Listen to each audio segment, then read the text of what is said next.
You step into an elevator, the doors close, and something happens to you that you've never once questioned. You go quiet. Your eyes lock onto the numbers above the door. Your phone comes out, even if you have no messages to check. Nobody speaks. Nobody makes eye contact. A dozen strangers sealed in a metal box together, all performing the exact same silent ritual. You've done this 1,000 times. But why? It feels like politeness. It feels like a modern habit, something you picked up from watching other people do it. But the real answer is far stranger. What's happening in that elevator isn't etiquette. It's a survival response, thousands of years older than the building you're standing in. Your brain doesn't know it's in an elevator. It only knows it's in a small enclosed space with unfamiliar bodies and no way out until someone else decides to open the door. For most of human history, that situation meant danger. Anthropologist Edward T. Hall spent decades studying how humans use physical space, and he found something remarkable. Every person carries an invisible bubble around their body, a zone he called personal space, and the size of that bubble shifts depending on who's inside it. Family and close friends can stand inches away without triggering discomfort.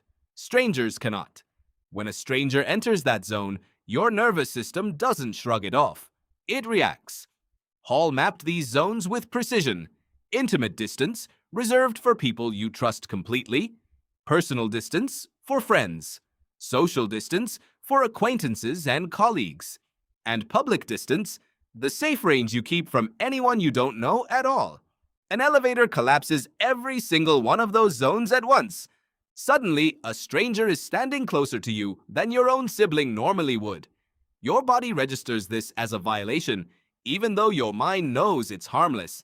And here's the strange part. You can't just tell your nervous system to relax. It doesn't take instructions from logic. It takes instructions from millions of years of pattern recognition. And the pattern says, unfamiliar body, too close, exit blocked, stay alert.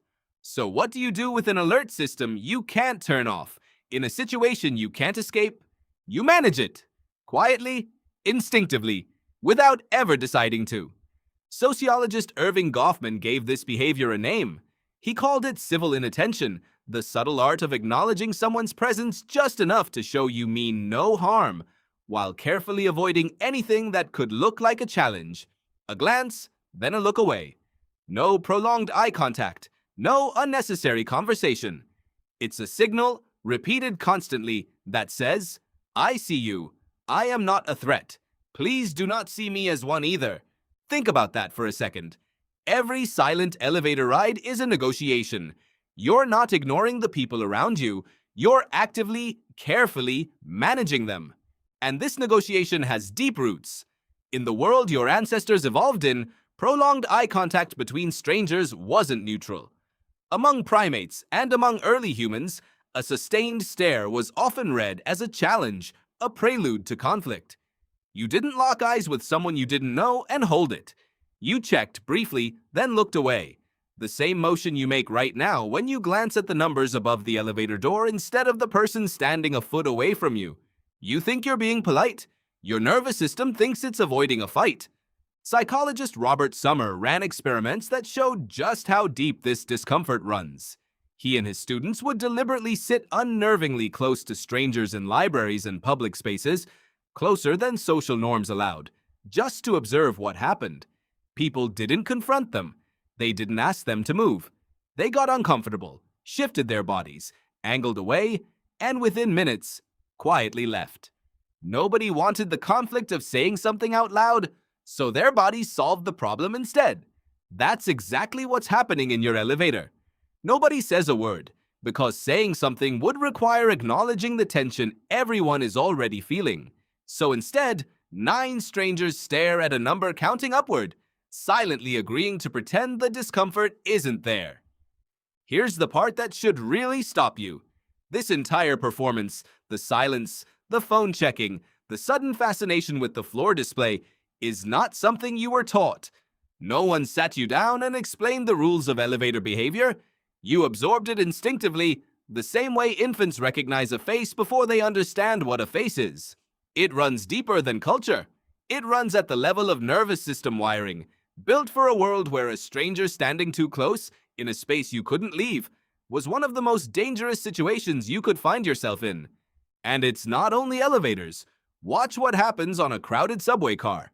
Watch a packed lecture hall before class starts, before anyone's forced to sit shoulder to shoulder with someone they've never met. Watch a full waiting room.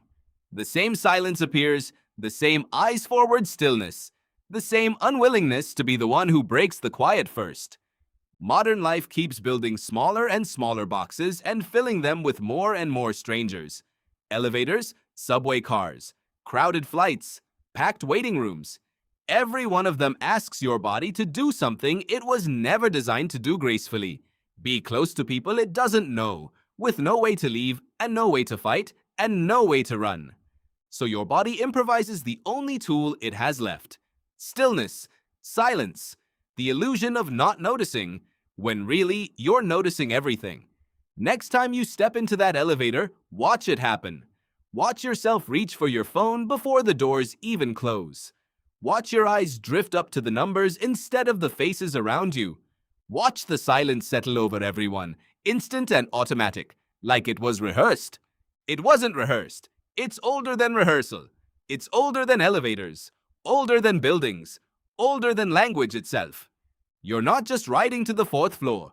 You're running a survival program written for a world that no longer exists, performed flawlessly by every single person standing beside you in complete and total silence.